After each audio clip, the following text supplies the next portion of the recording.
Welcome to America's Home Cooking. There was a time when you went to the store and you'd get these thin pieces of meat like this, right? And you could ask them to run it through the machine to make cube steaks, or you would go home and you would do it yourself. But they didn't charge you at the time, but we always didn't have a butcher that had that machine there, so we had to do it ourselves. So we had a mallet. Now we didn't use this side. That's when we want to flatten the meat to do something else. We used this side. And that's what I'm going to do with these. I'm going to be pounding these. It's my way of making cube steaks the old-fashioned way.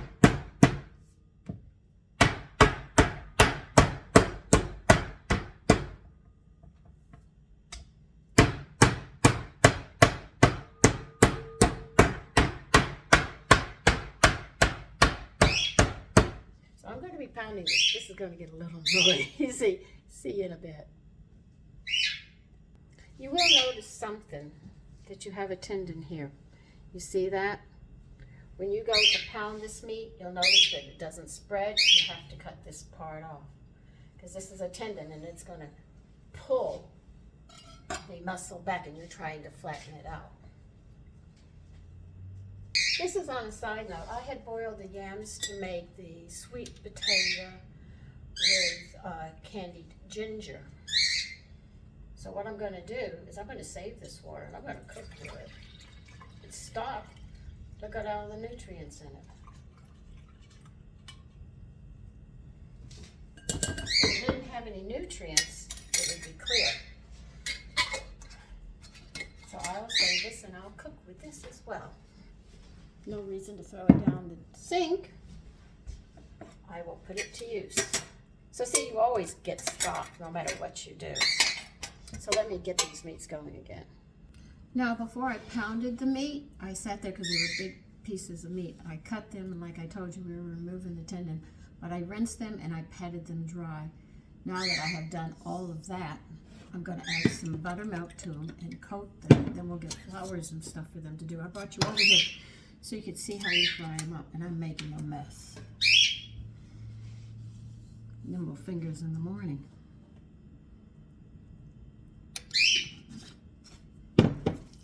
You can use, this is buttermilk I made. I have to make yogurt again.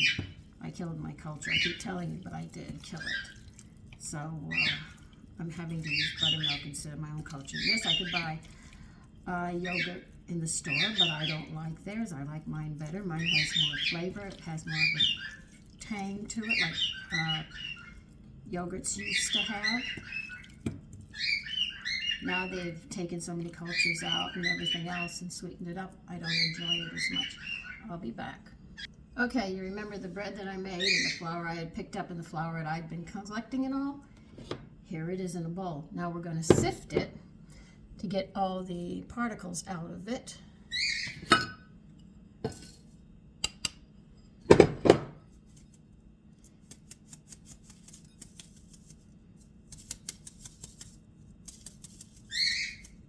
See, here are all the particles I have, and that's how I get rid of them. Okay, I pushed those to the side, and you can see I added the buttermilk to this, just a little. I didn't want it runny. And here is my no salt herb blend. We're going to try this on this. It does smell very good. What I love about making these combinations is you don't have to go a pinch here or a pinch there. They say put it into your flour. But when you're using whole grain flours, they have flavor as well. So you're going to have to sit there and be a little more heavy-handed with your seasonings. But you've got all these flavors running together, so it excites the mouth. It really does. It gets the digestive juices, and they smell it. While you're cooking, your family gets hungry, you won't have to worry about feeding them. They will come to the dinner table and anticipate what's coming out next, because they don't know. But they know one thing, it smells good and they want to eat.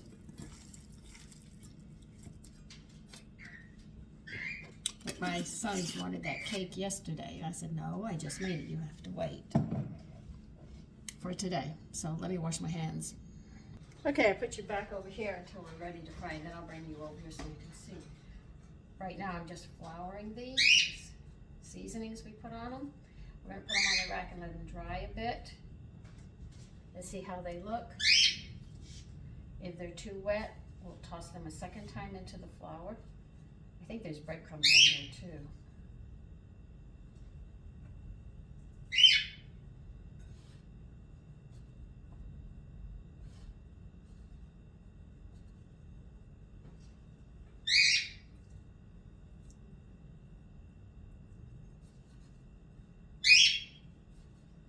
See, if you put the seasonings in the breadcrumbs or the flour that you're using, it can come off.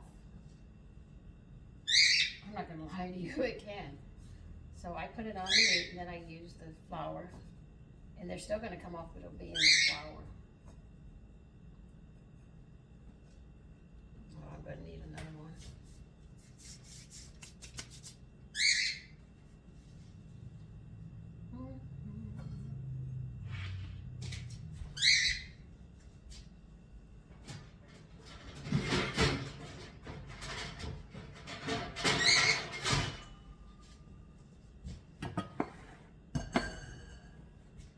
I know, I stack everything everywhere.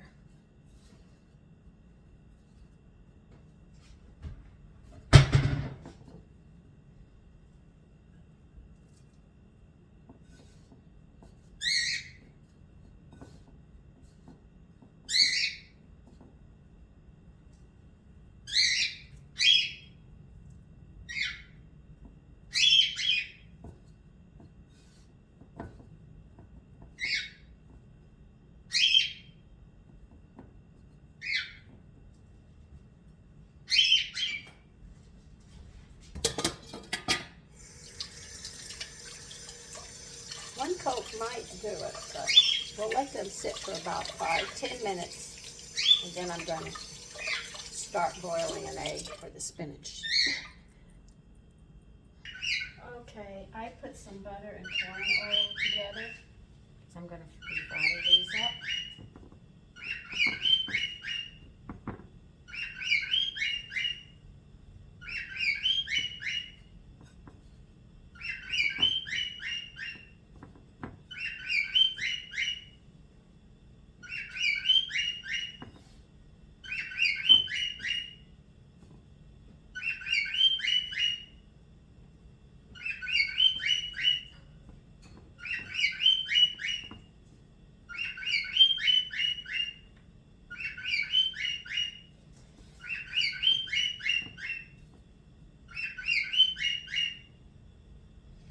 I am giving them a second coating.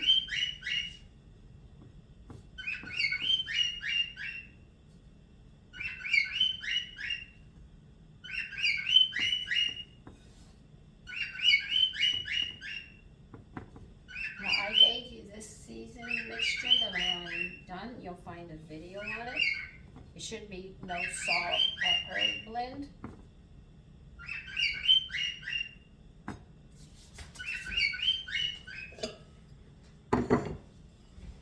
I gotta make some more. It's getting a bit crowded.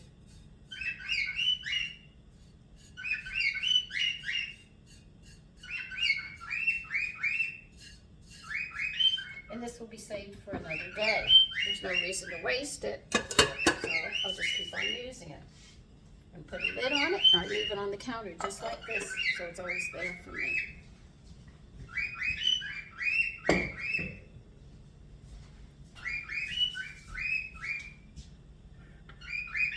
I do want to bring you over here. Egad. Let's just say I'm running out of room as usual.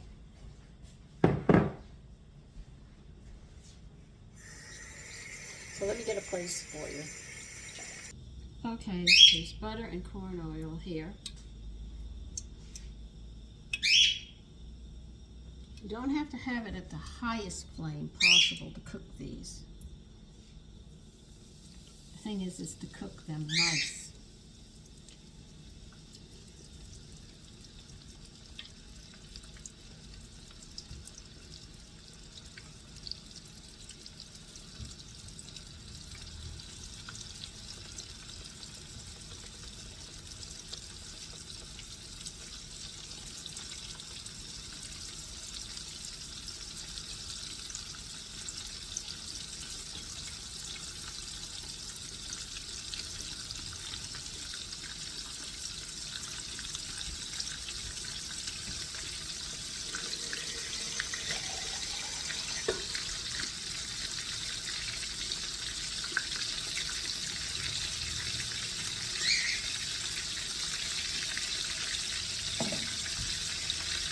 See how this one's bubbling up?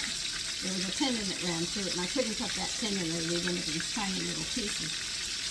And that's what it does if you don't want it to do. The tendons will do that. They will buckle.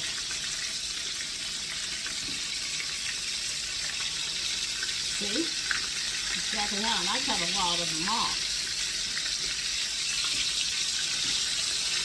But I want you to see.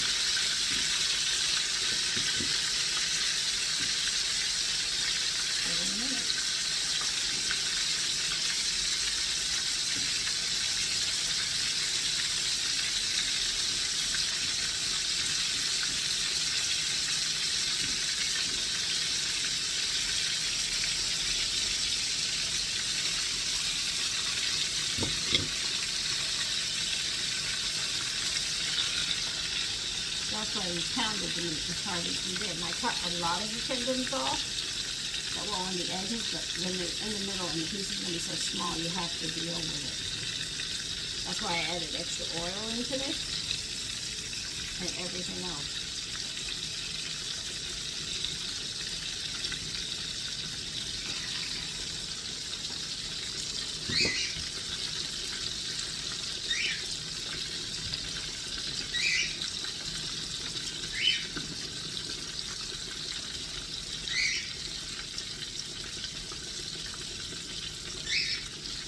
Each one's going to go up because there is a tendon in it. But I wanted you to see that, but if you have them on the edges, you can cut them off.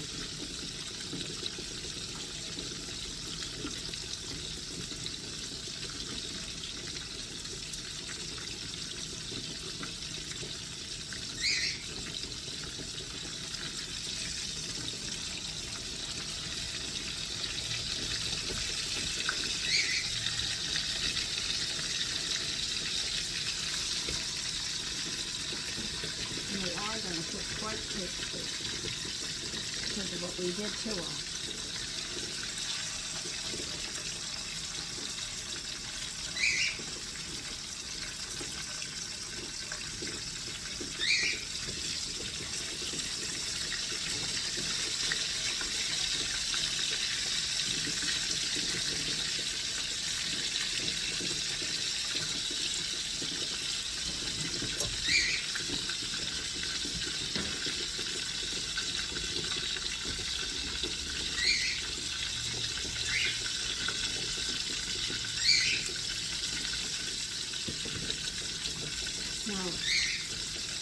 So nice. They're different than you do the cube steaks to just do it in oil and fry them up. These are actually different. And though I have this on a pretty high heat, you wouldn't guess it. So when you pound them like this, they cook quickly. So you don't have to worry about it as well. So there's a lot that goes with it. But these are very tough pieces of meat that have tendons running through them, which does cause them to make these shapes. So I always look at it that I'm going to cook them quickly and I'm going to have them well seasoned. And I bang them to make them as tender as I can for when we go to have it. I'm watching the clock. I'm sorry, but I got an egg boiling for the spinach. And I want it hard boiled, so I'm clocking at 7 minutes. See, this one did too. This one bubbled up. They're all bubbling up because of those tendons. Those pesky tendons. But we need them.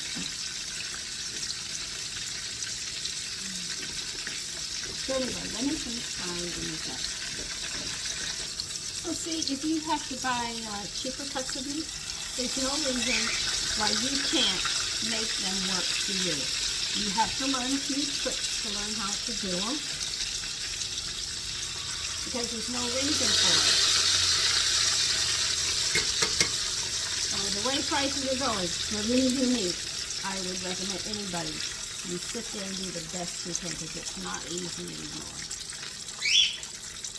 I mean, I love to have a standard rib roast, a beef roast. Oh my God. Even a pork one is good too. Veal cutlets, cut the European way. Oh my God. I haven't had veal cutlets, God, in 15 years. And that's another dish that I love very much. But I know If I ask for, let's see, knowing my son the way I do, I might have to buy 2 pounds, you know, because they love veal cutlets. And when you get the European, it's across the grain. Americans cut it with the grain, so it's more tough. But in Europe, they cut across the grain, so it just comes apart so easy with a fork and a knife. That's just the difference of the 2 different kinds of cuts. And I do like the European cut, but I will do the American if I can save a couple of dollars. But I'm sure I'll get around to veal cutlets. And I love them with garlic and some savory white pepper and a pinch of salt, done up in olive oil and butter, done up. Very, very nice. Very, very delicate. Very, very simple. I'm in heaven. When I have that, I'm in heaven. That's like having a beef sandwich rope or filet mignon. You know, if I'm mentioning expensive cuts. When we had them, when my mother could afford them, when we had them, it was like, ooh la la. You know, it was a big thing, and we really enjoyed them. So anyway, just letting you know, just because you have inexpensive cuts does not mean that you cannot bring them up a level or a higher level in cooking. Instead of having it just one way, you can always better the dishes. This is where we get creative in the kitchen, trying to make things work for us. So I'll see you after I'm done. Okay, I have finished. Do you think we should make some gravy to pour over this? I think it would be nice, and I'm showing you how to do some of these things and make it more nutritious.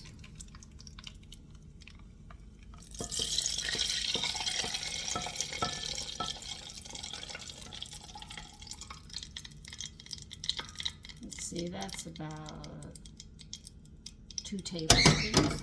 Now these are called drippings that you have here. They're not called goodies or burnt junk back there. They're actually called drippings. These are all the drippings, be it the stuff on the bottom of the pan that sticks. Let me get a spatula. No, I don't think I need a spatula. Let's see what I can pull.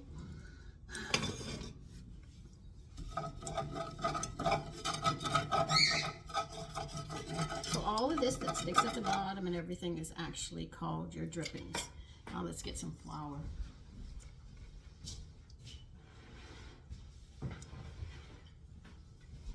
I don't feel like going in the freezer and digging up a flour, so I will use my all-purpose that sits out on the counter. Okay, let's see if that's enough. That should be.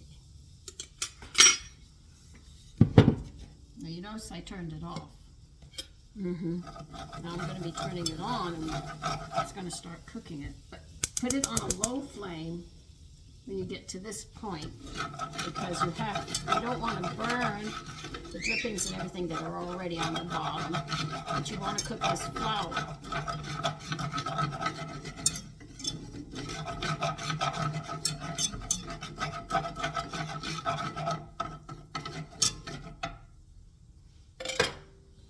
That's going to need a little more flour. Now, this is not going to be poured over the meat. The meat's already done. I'm going to put this on the side and it'll be served at the table. You see? That's how I'm going to do it this time.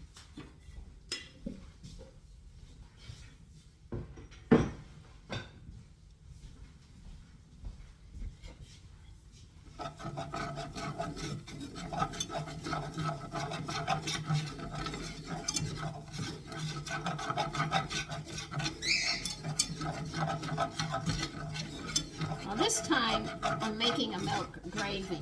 Last time I did whey, but I'm going to show you how I do my milk gravy so you can see that I use my stocks, I use my whey, and now we're going to sit there with this brown.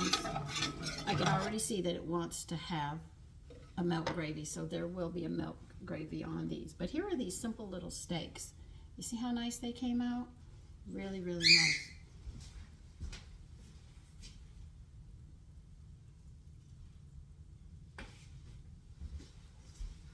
I'm going to turn the flame up now, not a lot, because we're cooking this flour, but I did not want to burn the drippings. So when people say drippings, that's what they're talking about.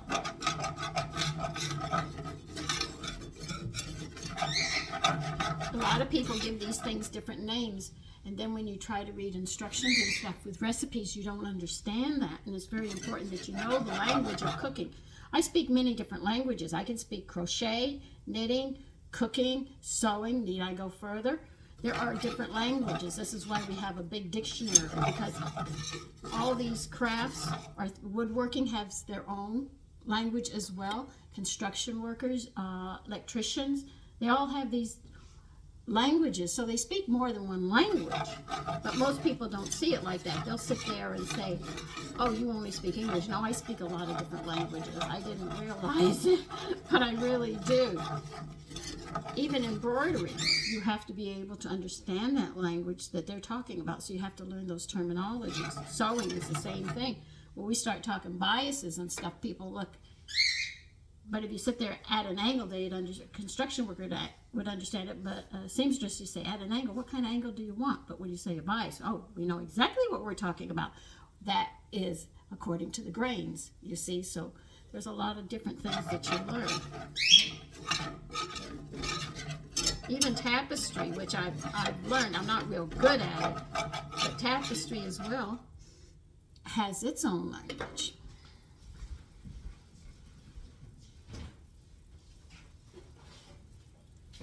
Everyone knows dang well that the medical profession definitely has its own language. Try reading a physician's desk reference.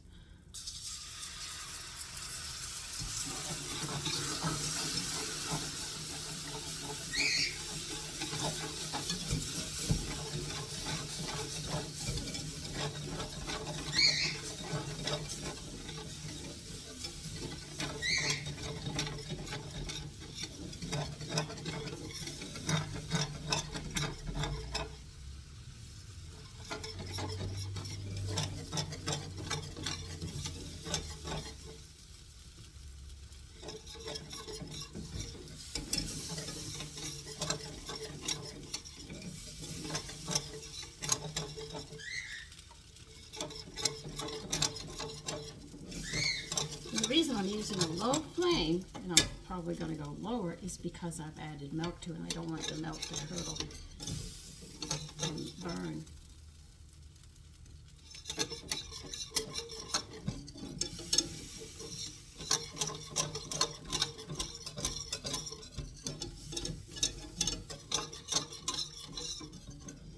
That's how we pretty much do it. I think that's enough.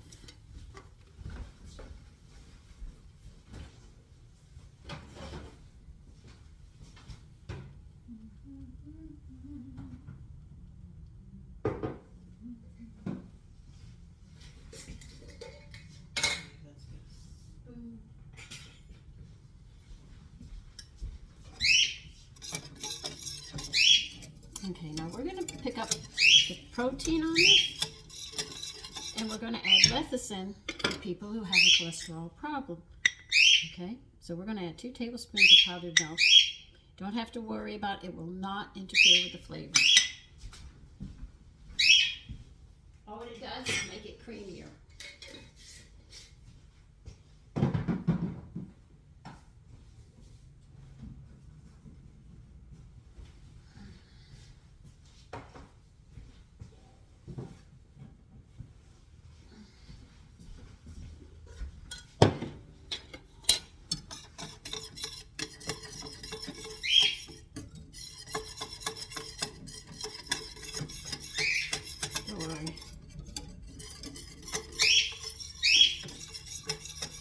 When you make the meat this flavorful, you don't have to worry about having the gravy so seasoned up for that one reason.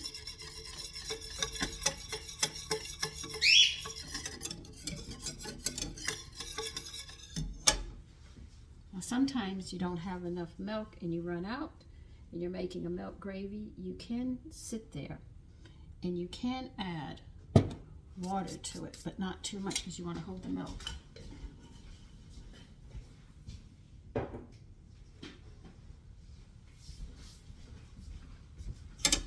You don't want to lose that milk flavor that you have in your gravy.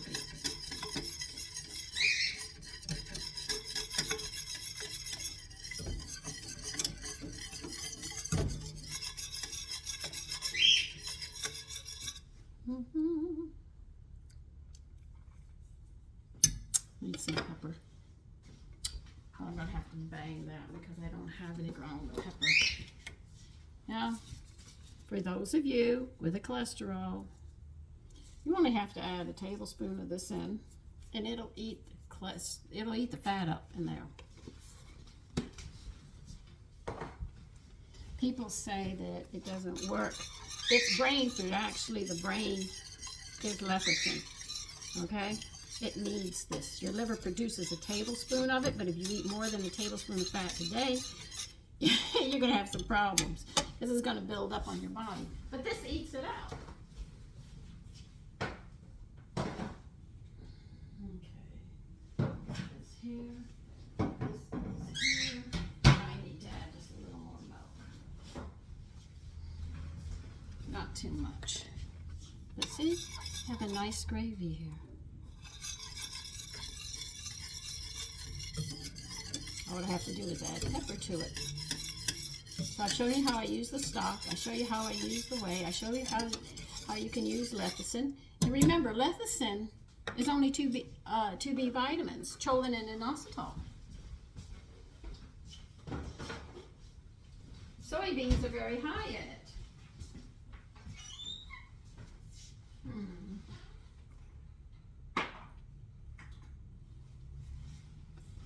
But a healthy liver can definitely, make it. But if your liver isn't healthy, now see, the lecithin broke up in it. It just dissolves right in there and eats the fat. Now I use the granulars because the liquid is a bit on the tacky side, and I have used it as well. Okay, I'm gonna pound some black peppercorns.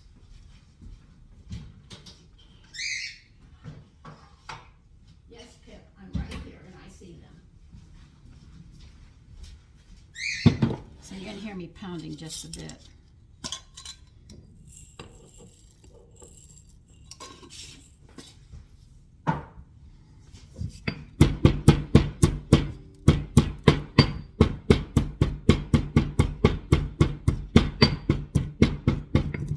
So see, it's not important to use a high flame because you don't want to burn your drippings, which I've said what they are. I know a lot of people are taught by their mothers, you do this to get this effect, but if you don't know what she's doing, it's still not going to help you if you try to branch out and use recipes because you don't know the terminologies. This is why I give you the terminologies. I'm sure a lot of you already know how to make gravy and make a milk gravy, but I show you how to make it more nutritious, and I give you the terminologies so you understand. So if you read a recipe, you'll have that knowledge. If they say drippings, you know exactly what they want.